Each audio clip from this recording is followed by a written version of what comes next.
Hello and welcome to the Money Charts channel for the date ending Saturday, the 29th day of December 2018. And in this video, I'm going to talk about Bitcoin, PIVX, and anything else that I happen to see. And I'm going to follow through again within sports betting at the very end.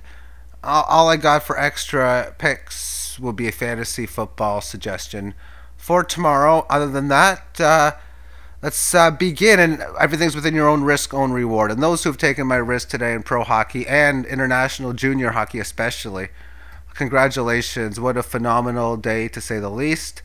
And I'll talk more at the end upon such. So within Bitcoin, we can see that it was in the sideways range. I'm going to talk about these two break higher in a little bit.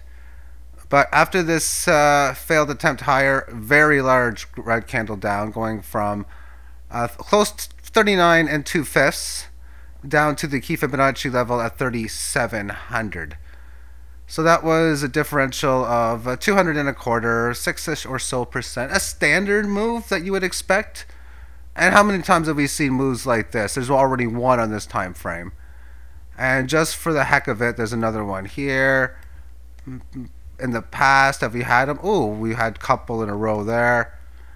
And so many times before they come into play. That's just normal within these markets. Let's take a look at this on the Bitstamp exchange, because then I can use my drawing tool. I want to keep these Fibonacci lines in. And if I draw a lot, I have to just delete the drawings. And I don't want to delete these lines. Okay, so we got the 1 hour on the Bitstamp exchange as it's standing in right now.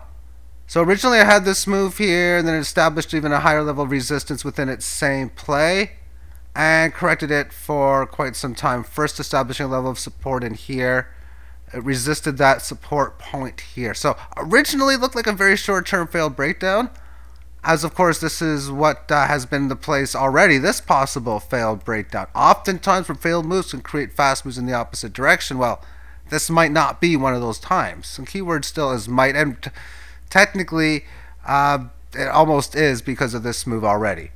But you have a failed small move here, and then it looks like it's doing the same thing. Failed breakdown, fast move higher, because it gets above the 18 average as it does.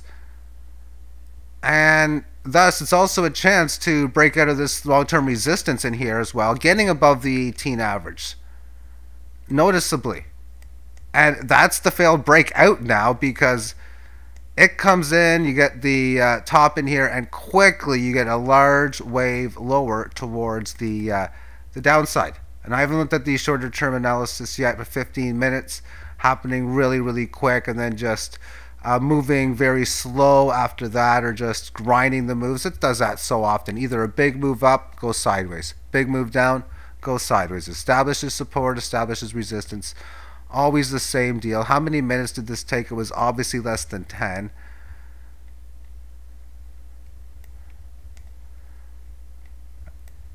And I didn't even know this happened until like just before the video.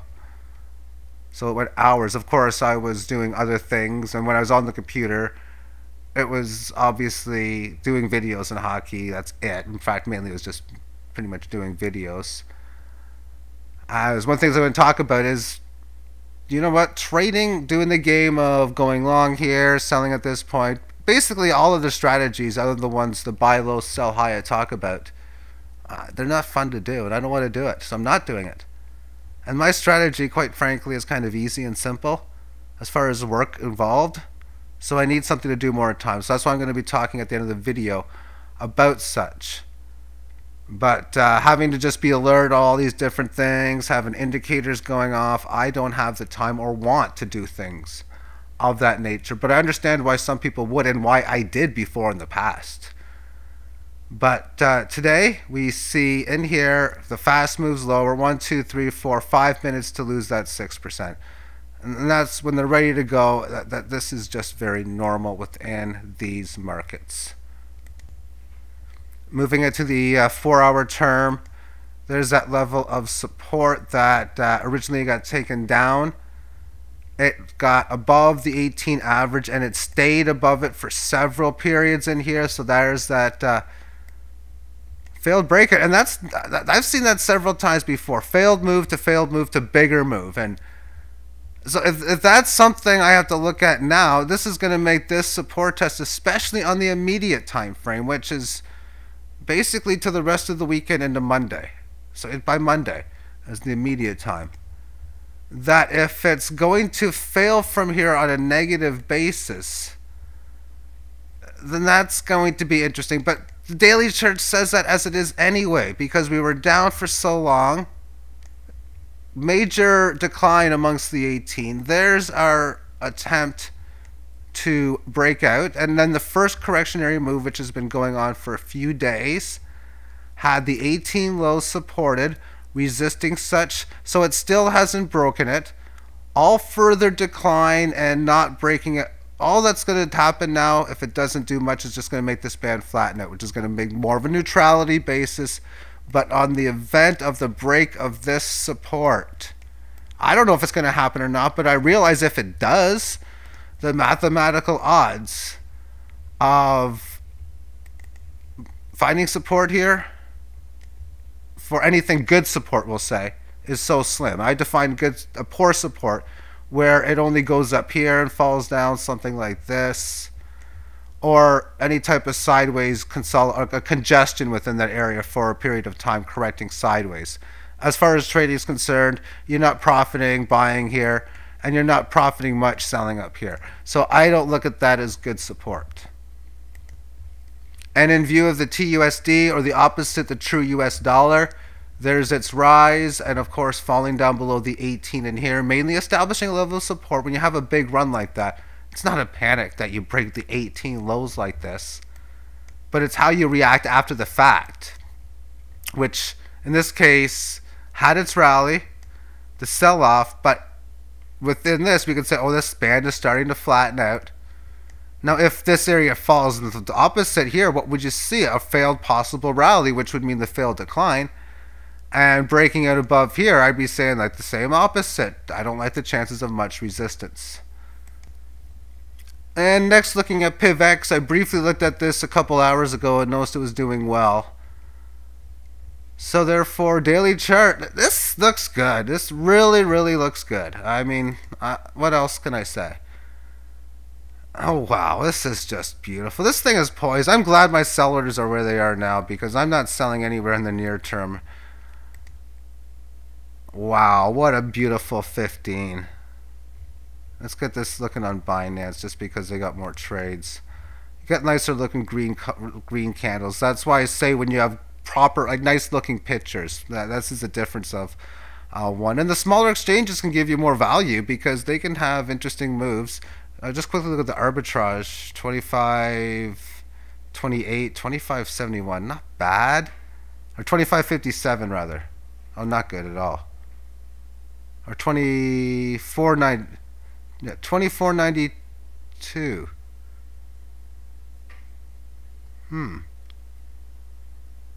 It's just not that good. I mean, fantastic. But I suppose as watching this, I might have to pause the tape. But it's breaking it now as we see. And this level of resistance obviously taken out. Breaking it on the 15. Oh, nice look. And this is what I talk about as far as, okay, if you're not in already, why aren't you? But if you're looking to go on strength, then I talk about, oh, what happens when it leaves the 18 and it's noticeably above it? Well, this is now. I mean, it should have been bought even a minute or a minute and a half ago, as weird as that might sound. But like up in here, like around 25.49. But technically speaking, you can still buy it at 25 in here. You can see it's 25.28. I'm just trying to think if I want to arbitrage this. I mean, is it really worth 3%? If even that? No, it's not. But I gotta be on alert if I really, and this is why I don't like these games. It's just, that's not fun. But if I happen to see there's like an 8+ arbitrage, it's like, I mean, it's worth it, because what am I gonna make on a 3% move? Enough to buy me a dinner at McDonald's, or and I don't eat at McDonald's. I'm just trying to think of something like that'd be like a $12 meal. So anyway, that's PIVX. Looking good, looking good. This thing looks poised to break out, I think. Oh, whoever sold down here. Oh, good play. Good play. All right then, let's see what I do is I look, okay, is there anything on the positive or negative? And I don't got my Binance coins on here, but PIVX obviously up top. XZC, man. I mean, oh jeez. I don't want it to go up. I want it to go down. I mean, I've been waiting to buy against LITECOIN for a couple days now. I mean, that was a nice time to buy. Look at the chart, though. I mean, it's got a nice, oh my, nice little move. I mean, I don't mind if it explodes, obviously, because, I mean, there's 3 coins that I'm crossing against LITECOIN that I'm aggressively, keyword, aggressively, looking to buy. And this was one of the 3. And I gotta say was now, if it's having a day like this right now. As it's what were the other 2? One was like exclusive to LITECOIN, like a UFR, I think, and that's been a fun trade. Although I haven't had a LITECOIN trade in like 2 days, which is fine.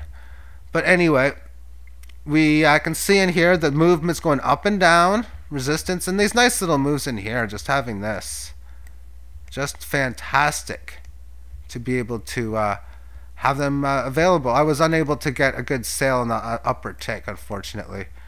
So this is one coin that just hasn't performed well. But there's a gamble in the LITECOIN exchange where sometimes you're going to get amazing deals you shouldn't be getting, and sometimes you're going to miss out on opportunities you should get. And this was probably this was one of them, because this was just a few days ago. I didn't sell up here. I wish something would have happened. My sell order was a little too high, and I'm trading it against LITECOIN on exchange that doesn't have much. But I can have spots where, say that I could have a sell order up here as an example, and it goes up there, equivalency of course, and I might hit it. And there could be days where someone would, like a random day like this, where I can get a random buy or a sell that's just fantastic. But anyway, this looks like it's going ready to get going. Weekly term chart, well, this is just brand new, at least on Binance. I mean, there's Bittrex, you can take a look for yourself, there's more data there. Burst, that's only up 2.7 though, so it's not really looking at much. And Komodo's only down 2.7, and misc. This is, well, I mean, this is 18 support test. It's supporting up to the 18 highs, back down to here. Definitely getting a little fragile, to say the least. And Cardano was one that was requested earlier too, so let's finish it off within such. And it's going, we're working on stage 4. Stage 4. Some of PIVX is just done already. Is break established resistance. And that is band flatten out, establish, come back, and leave. And obviously the session on Saturday broke above it, has since retraced back down to the 18 highs. And looking at such on, say, a single hour time frame, there's a spot where it had an attempted breakout here. So far it hasn't failed, in the sense that where it came from, where I want to see it hold, it has done so for since period 1, because the next period it came back down to, well, this low hit twice just a few periods ago. But obviously this, in the short term, if it's able to get higher above it or lower, well, getting higher means that you're working well towards stage 4. Getting lower means further correctionary move, and thus of the 18 average, and where you came from a few days, where it came from is this resistance and this support. And for higher low purposes, maybe around 1,030, maybe you can meet up within the 18 average through time as well, and stuff like that, and the 18 average of low test. But I think a higher low test would be just fantastic. Okay, so that will end the analysis amongst cryptocurrencies. I'd like to thank you for tuning in, but a lot of this will be featured with content as far as the sports is concerned. And so let's begin amongst that. All right, now, so again, I need a challenge, as I think of things I can do. Like trading these markets, it's just not fun. And it's, for me, it's not that much work. And I could even make it less by just trading 4, 5, 6 different things, and even be as or even more profitable, depending on, of course, the outcome of those 6 events. As oftentimes it can take days and days, and I'll have days where I might only make 2, 3, 4 trades, and it doesn't take long when I see, and I'll use charts as an example. Let me just scroll this back. That's my drawing tool. So let me just, there we go. So I get situations like in here where, oh, buy order hits automatically. Say it hits at 900. Okay, I'm going to put a buy order down where it doesn't hit. Okay, I'm going to put a sell order in, say here. Oh, and then on the day it goes up, I'll see sell order 998 or whatever. Okay, buy order put in maybe at around previous low 860, and then maybe put my next sell order in here at say up here wherever. Oh, then on the day it goes up, oh, sell order fill, do the same thing. Put a new sell order up here, put a buy order. Hopefully this buy order would hit, and if not, I could just barely miss it. That's part of the game, but really it's just wait for the notification. And at times you can take a look at gander at the charts, but I believe within the strategy that I've talked about, where you can, it's designed for people with a life of other things where they don't have time much at all, but at least enough time to go to a computer on a daily, 5 days a week kind of basis, and even twice a week for that matter, and depending on their volatility, maybe even twice a month, and be able to just go in there, see what they need to do, put your orders in. Some days it's no work, some days it's 4 minutes, some days it might be a half hour to an hour. Then every so often you're going to manage your portfolio here and there, but just a little work. And for myself, that's basically it. So that's why I want to spend more time in this, and I think I could play poker, but I've been there, done that, and I really don't want to do it again. And I have never ever really had an amazing run of great proportions, at least not when I've had a good bankroll anyway. I've actually had a few good runs, but every single time I did, it was always with mediocre bankrolls that would grow higher. But either way, I want to be able to do this over a while, and with the content viewership being so low, this is perfect for me. Where if it was higher, I'd have no choice but to do a new channel, and I don't want to do that. I hate managing multiple channels, so I've done that before. It is not fun. I don't want to do that again either. And because of such, I can just keep the content out here, and just, it's the best way of tracking it. It's better than just putting it in a piece of paper and or in a spreadsheet and stuff like that. It's more fun this way.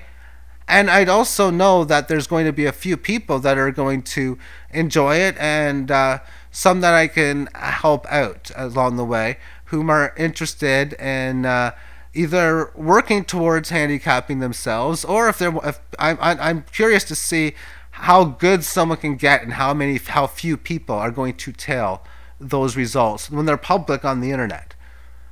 That is a curious issue moving forward. So that's basically why I'm going to be moving towards this direction, and it just works out where I've happened to see something that I think is going to last for the rest of the season.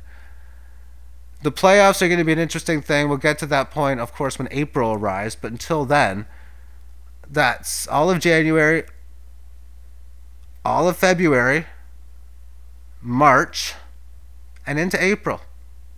And historically, I have never done that well. Ever. I've never had a good playoff run. Ever. As far as betting games. Never. But I have a plan, and that's just to look at how regular seasons versus playoffs the last few years. I'm just going to try to find just some matching patterns, and I'll do that in April and late March. I'm not even going to do any much of that. The All-Star game is coming too. That will be in January. The last 2 years I have been phenomenal and I've been betting them at micro stakes the previous 2 years. I mean, I predicted a guy named, Jake Scott, I think. Some guy who was just like a career minor leaguer to win MVP at an All-Star game. And he was the favorite as well, and he won. I mean, it was just, that was weird handicapping. But just so many different measures. I'm going to be looking forward to that. Now, as far as DraftKings is concerned, that's not the final week of a big pool. There's the playoffs. Final week of the regular season. I'm not too sure how many people are familiar with it, or if you're even allowed to play based on what state you might be, or in country for that matter. But I mean, for $3, they got a game with like a whole bunch of people. So it's like a poker tournament with like insane numbers you can never play. And I'm like, interesting. And final week of the season, I want to avoid players for the most part that are either in meaningless situations or weird spots to counter otherwise. And there's a good one, Nick Foles. This guy's a gamer. He's going to start. It's his last game. He's going to want to show up and play really good. So what I'm doing is I got Nick Foles, a couple of his guys to throw to as my receivers, a couple other good players I found along the wings. I don't want to share too much because there's no way I want anyone to share my lineup with me. But I will let people know that Nick Foles and two of his receivers are in my fantasy lineup. And you know what? These types of games are just fun. But this is like casual. I mean, I'm only playing one lineup for $3 and another game for $4 just for whatever, because it's somebody I know that's making the game. And yeah, that's that. So yeah, my plan is to do very, very well. I will continue posting probably on a daily basis like this again for the entire season, and see if I can be able to maintain it all the way through. And not only that, but just a challenge to see if I actually win in the playoffs. Because what I noticed even back in the day was that you would have like totals back then were like 5.5 all the time, and usually even favored under like -120, but they were usually always 5.5. And the lower scoring teams, 5 goals, maybe pick 'em, maybe favored over. And then the playoffs came along, and now all of a sudden I'm seeing 5s, and they're favored to go everywhere across the board. And the lower scoring games might have a 4.5 favored to go over. And when I originally seen that, that caught my eye. I'm gonna expect the same thing is going to be in play again this year in the playoffs. And within that, what does that mean? Going from 6.5 to 6? But time will tell on that. And thank you for tuning in. Bye bye.